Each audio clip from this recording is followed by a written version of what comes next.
All right, now to give us more perspective on this, we are joined this broadcast by Mr. Janusz Janicewski, who's an aviation expert and a former president of Panzer, the Polish Air and Navigation Services Agency. He's also the former chairman of A6 Alliance of the biggest air navigation service providers in Europe. He's joining us live from Warsaw in Poland. So thank you very much indeed for taking time out and speaking to us here on WION. You know, there are reports that are emerging where the American officials claim that this plane was in fact shot down by the Russian anti-air defense systems, and we do not know as to what circumstances may have prompted this. What is your assessment of this incident?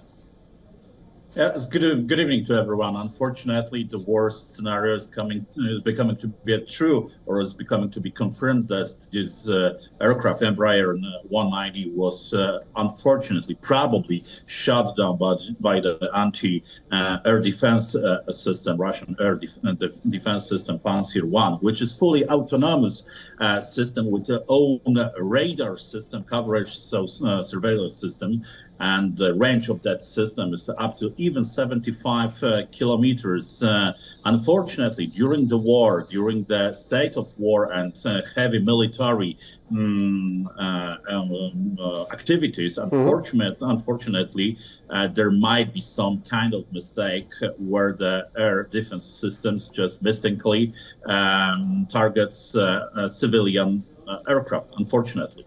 But how does it happen? Because before a target is chosen for it to be brought on by these air defense systems, the signature on the radar, I assume, would of course be read, and then there would be an instruction that would be given, even in the case of an automated system. Because stuff such as this has happened, you know, relatively recently as well. The American given F-16 fighter jet was shot down in the Ukrainian war theater, again reportedly by friendly fire. And more recently, over in Yemen, there was another another American fighter jet that was also brought down in an incident that was again described as an incident of friendly fire.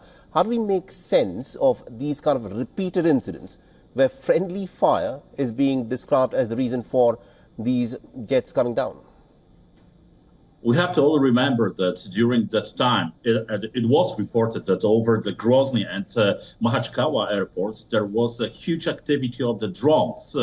We don't know how many, what numbers of drones there were in the air, but I anticipate, I presume, that there was a lot of drones within the air. So if you have to follow, target, or track the many targets in the air, there might be a mistake. You know, we have to remember that the airspace is without the borders. We see the borders on the ground between the countries, between the airfields, between the areas where the fights are ongoing. But within the air, you have a continuity. So sometimes, unfortunately, by mistake, I hope by mistake, there might be the other civilian aircraft might be hit.